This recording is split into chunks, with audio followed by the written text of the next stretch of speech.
So hi everyone, this is CA Manasvi Agarwal. So in this video we will study elasticity of supply. मैंने अपनी पुरानी video में supply और उसके determinants पढ़ाए थे, उसका लिंक मैं डिस्क्रिप्शन में डाल दूंगी. आज हम इस वीडियो में पढ़ेंगे इलास्टिसिटी ऑफ सप्लाई. ओके हमने लॉ ऑफ सप्लाई में क्या पढ़ा था? लॉ ऑफ सप्लाई में हमने देखा था कि producers will respond to the change in price. कि प्राइस बढ़ेगा तो they will produce more, that means they will supply more.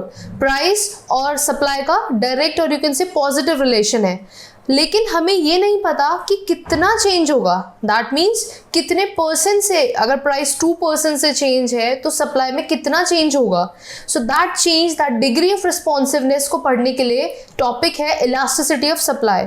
Law of supply सिर्फ रिलेशन बताता है कि पॉजिटिव रिलेशन है प्राइस और सप्लाई का, और वो कितना चेंज होगा, प्रोड्यूसर्स का बिहेवियर्स में कितना चेंज आएगा, that we will study by the topic elasticity of supply.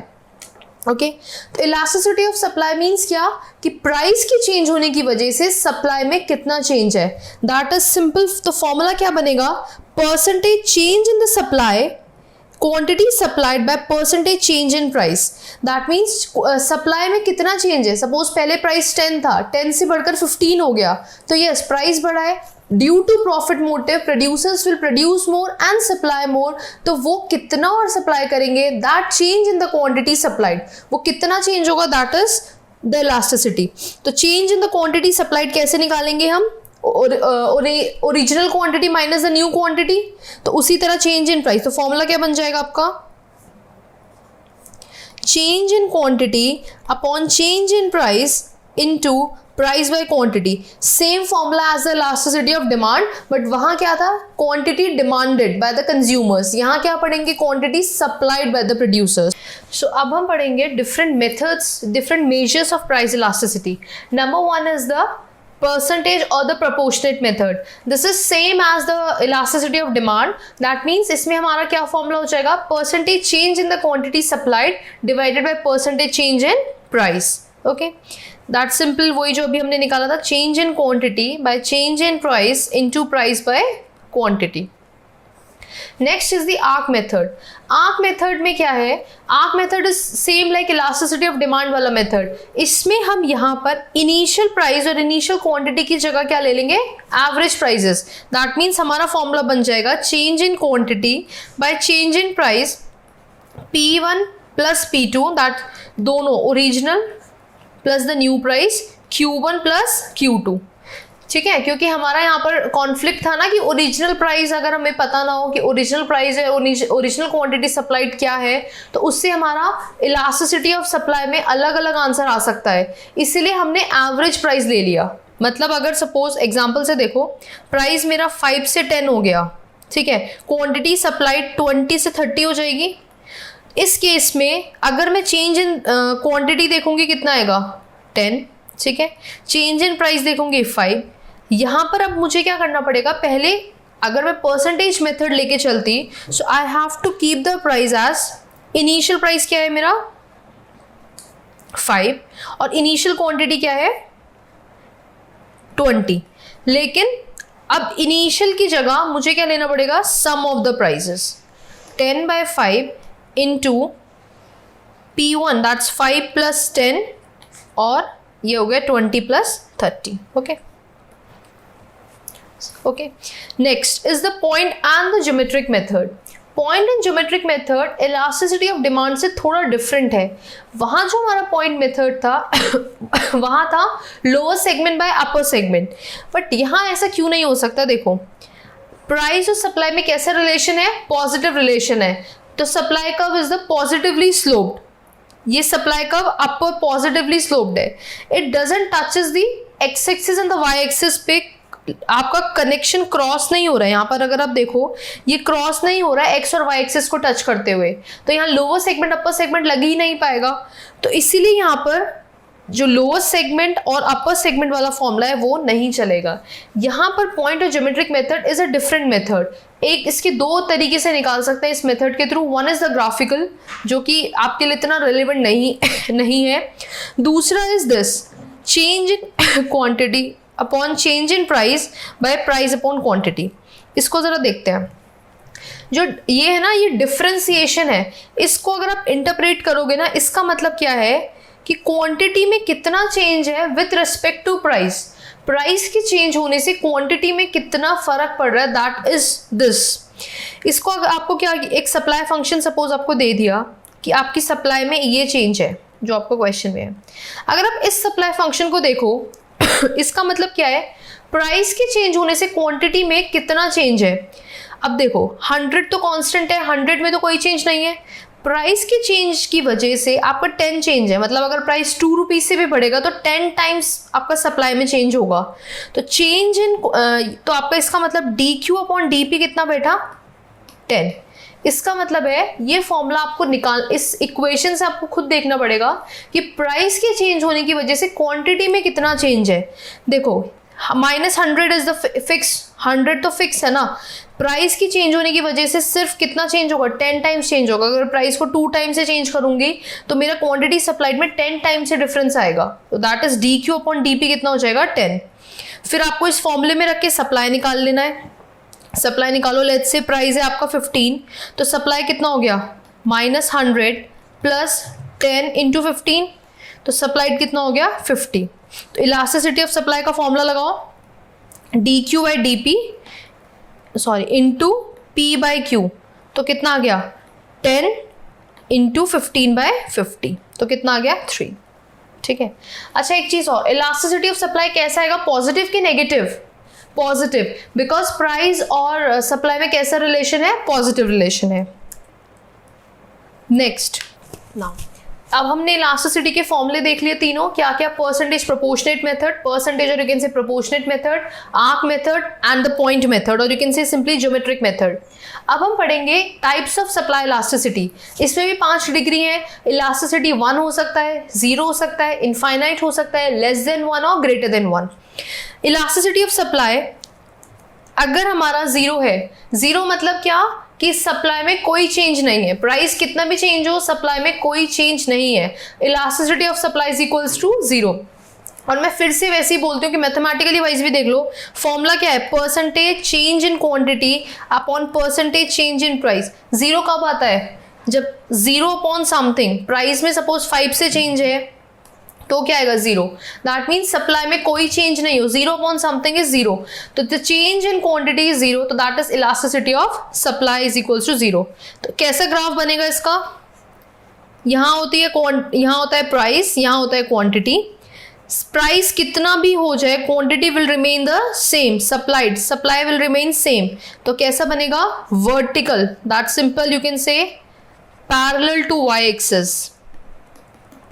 ठीक है, एमसीक्यूज में भी कई बार पूछ लेते हैं parallel to Y axis graph किस में बनेगा, तो दैट मीन्स किस में बनेगा, जब आपकी इलास्टिसिटी ऑफ सप्लाई 0 है। Next, elasticity of supply is less than 1, less than 1 means supply में कम चेंज है। इस फॉर्मूले को देखो जरा, लेस देन 1 कब आएगा, change in quantity upon percentage change in price, less than 1 कब आएगा, जब आपका डिनोमिनेटर बड़ा होगा न्यूमरेटर से। ठीक है, तो दैट मीन्स क्वांटिटी सप्लाइड में कम चेंज है as comparative to price, price suppose 2% से इंक्रीज हुआ बट लेकिन सप्लाई में आपका 2% से थोड़ा सा कम चेंज होगा। मीन्स अगर आप देख रहे हो प्राइस आपका ज्यादा से चेंज हो रहा है बट द क्वांटिटी में ये कम से इंक्रीज हो रही है, इस केस में तुम्हारा सप्लाई कर्व कैसे बनेगा। इसमें अगर आपने एक क्वेश्चन और है, अगर आप इसको एक्सटेंड करोगे ना तो सप्लाई कर्व कैसा बनेगा, it touches the x axis, touches the x axis. ठीक है, ये क्वेश्चन था कि x एक्सिस को किस इलास्टिसिटी ऑफ सप्लाई में कितना, x एक्सिस को कब टच करता है, जब आपका लेस देन 1 हो। बिकॉज अगर आप देखोगे ना क्वांटिटी सप्लाइड में कम चेंज है एज कंपैरेटिव टू प्राइस, तो इसका जब आप ग्राफ बनाओगे और इसको एक्सटेंड करोगे तो क्या आप देख रहे हो, touches the x axis. Next is the greater than 1, elasticity of supply is greater than 1 means what, change in quantity supplied is more than the change in price, supply में ज़्यादा change है, that is comparatively a flatter supply curve। तो supply curve को जब आप extend करोगे तो क्या हो रहा है, it touches the y axis, touches the y axis। और पता है अगर आपको याद भी ना रहे ना कि x axis को कहाँ टच कर रहा है, y axis को, ग्राफ दो हाइपोथेटिकल फिगर्स लो फटाफट से, उसका जल्दी से ग्राफ प्लॉट कर दो। इमेजिनरी ग्राफ प्लॉट कर दो, ठीक है। दो हाइपोथेटिकल फिगर्स ले लो, लेट्स से 5 था 10 हो गया, कितने परसेंट से चेंज हुआ है? पूरा पूरा 50% से चेंज हुआ है ना, सॉरी 100% से ही चेंज हुआ है ना, डबल का चेंज हुआ है, ठीक है। ओके 100% चेंज हुआ है। और क्वांटिटी सप्लाइड को रख लो, सपोज यहाँ 10 था, 100 से कुछ कम चेंज कर दो, ठीक है। 100 से कुछ कम चेंज कर मतलब या आप सिंपल इसे 15 कर दो, सप्लाई कर्व प्लॉट करके देखो, ठीक है। तो थोड़ा सा फ्लैटर बनेगा, और आपका जब आप इसे एक्सटेंड करोगे, मैंने स्लाइड पे बनाया, तो ये आपका क्या हो जाएगा? Touches the X axis. Next is 1 कब होगा? जब change in quantity supplied is equals to, sorry, the change in the quantity supplied is equals to the change in price. तो उस केस में आपका जो सप्लाई कर्व होगा that will touches the origin, a simple you can say passes through the origin, passes through origin. कभी भी अगर question में लिखा है कि supply curve passes through the origin, that means unit elasticity. Unit elasticity का मतलब दो एक और भी हो सकता है क्या, कि जो change in quantity supplied is equals to the change in price, ठीक है। Next is elasticity of supply is equals to infinite. Infinite कब होगा? इनफाइनाइट का मतलब है कि प्राइस में आप कुछ भी चेंज नहीं है तभी भी आपका सप्लाई में चेंज हो रहा है। प्राइस में हल्का सा भी चेंज नहीं है, प्राइस में चेंज 0 है और आपका सप्लाई में बहुत ज्यादा चेंज हो रहा है। आप देख रहे हो प्राइस आपका कांस्टेंट है but the supply goes on changing, ठीक है। Supply quantity goes on changing. So this is the case of elasticity of is equals to infinite. इस केस में सप्लाई कर्व कैसा बनेगा? हॉरिजॉन्टल, और you can say parallel to X axis. Okay, तो 5 degree हो गई। 0 means elasticity of supply is equals to 0। Perfectly क्या हो जाएगा? इनइलास्टिक, ठीक है, perfectly inelastic. Infinite means perfectly elastic, जब पूरा सप्लाई में आपका ज्यादा चेंज है, प्राइस में कोई चेंज है ही नहीं। Greater than 1 is elastic, less than 1 is inelastic, और एक है यूनिटरी इलास्टिक दैट इज 1। इसके बस अब ये ध्यान रखना कि अगर आपका इलास्टिसिटी ऑफ सप्लाई 0 है तो वर्टिकल बनेगा, that is parallel to the Y axis supply curve बनेगा। किस केस में? पासेस थ्रू द ओरिजिन होगा। अगर आपकी 1 है तो supply curve will passes through the origin. किस केस में touches passes through the X axis होगा या टचेस द एक्स एक्सिस होगा? जब आपकी elasticity of supply is less than 1। किस केस में passes through the Y axis होगा? जब आपकी elasticity of supply is greater than 1 होगा, ठीक है। अच्छा, कुछ फैक्टर्स हैं जो अफेक्ट करते हैं किसको? आपके इलास्टिसिटी ऑफ सप्लाई को।